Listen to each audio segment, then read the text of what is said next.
Hello, my name is Marie Heaton. I'm asking for your support on this GoFundMe to help keep my son from the school to prison pipeline and hold a school resource officer accountable for molestation of my son, retaliation directed at me for reporting him, and for abuse of power. The retaliation includes the SRO, the school resource officer, coming after me, an involved, proactive parent who chooses to partner with schools for the success of my children.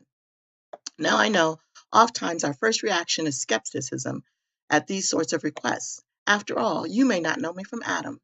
You may be thinking she must have done something to bring all of this upon herself, or her son is probably really bad. I promise you, these are not the case.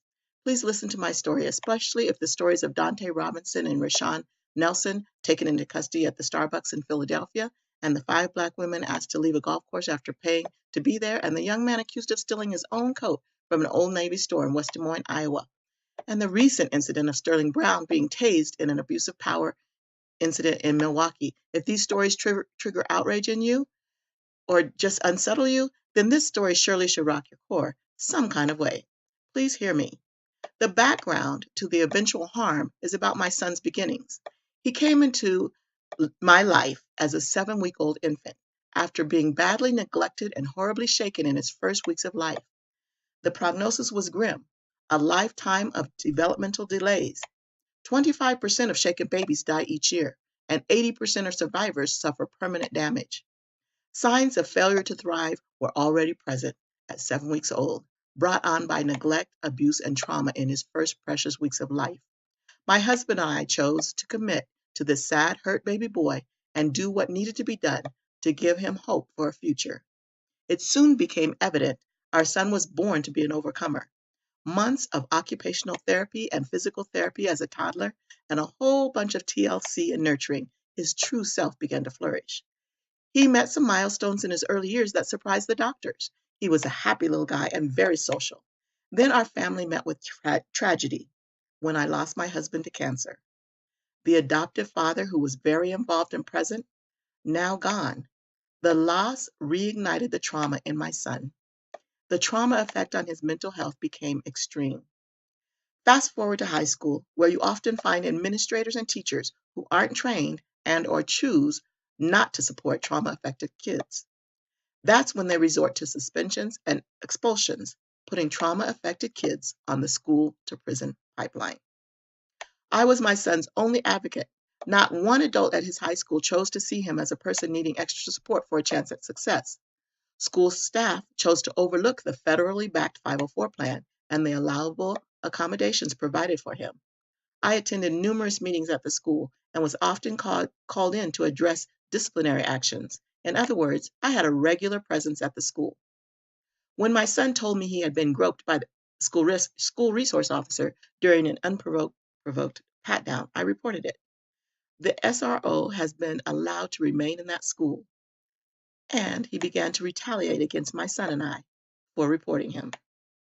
Members of the school administration have supported the SRO in the retaliation. You may not see this as a race issue. However, the racial makeup of the school is by far majority white, with only 3 or 4 staff members of color in a high school with over 2,000 students. I personally don't feel a white mother would have been treated and disregarded the way I have been. Now, between my natural children and my adopted children, I have had children in public schools for over 30 consecutive years. I myself am an educator and have spent my whole adult life working with children in one capacity or another. I have always been involved in an active part of schools' communities. These last couple of years have been unlike any other. First, as a single mom, it is very difficult to navigate the ins and outs of the mental health services. I struggled with managing my son's behaviors, staying up on how things were going in school, and trying to find the services that would help him find success. I worked with the school in good faith, keeping them abreast of what I was doing to alleviate the stress on having my trauma-affected son in the classrooms. The SRO and staff had a very different agenda: getting rid of us. Expulsion came in the spring of 2017, but was overturned when I appealed on the grounds of mishandling the 504 plan. Finally, late last year, I had my son transferred to another school. However, 2 days before finishing the semester at the old school, I went to the school to pick up my son at the end of a school day. Along with retrieving a homework packet he said he had asked his English teacher for several times and hadn't gotten. For reasons unknown to me, the SRO and staff members decided I should not be able to pick up my son nor get the homework packet. I was physically blocked from the classroom and treated like a threat and a criminal. When I got home, I immediately called the district office, reported the incident, and asked for an apology. 2 days later, I received a phone call from the school resource officer, the same resource officer, to report to the police station to receive a summons to appear in court for trespassing and interference with school staff. Mind you, the incident occurred at the end of a school day. I had signed in at the office and school was out. This summons is now on my record and has caused me to lose a job I really needed to support my kids. I am outraged and I hope you are too. Is it now illegal to support your child in school? To pick up your child's homework? Or are these just other things that are illegal to do while Black? I have had to retain counsel to fight for my reputation, all because I went to the school to pick up my son and retrieve a homework assignment. I still haven't figured out why my son wasn't given the packet to begin with. I have been barred from speaking to any staff member, so the truth is being muffled. The Office of Civil Rights is already involved due to mishandling of the 504, but I have no choice but to handle the ticket situation through the judicial system. My whole career is in children, and a flag on my background check means I no longer have a career.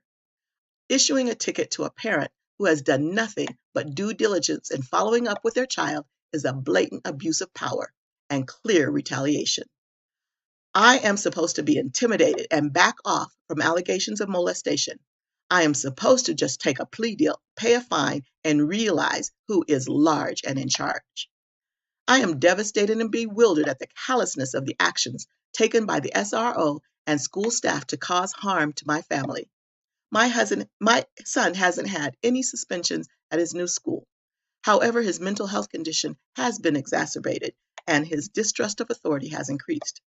His younger sister has developed anxiety issues due to the level of stress at home.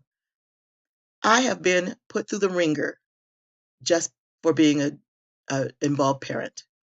But I hang on to my faith that things will be made right. Please support this GoFundMe so that my son, who overcame so much in his first weeks of life, has a chance at success now, and the SRO and school staff are held accountable for the harm they have caused. Thank you.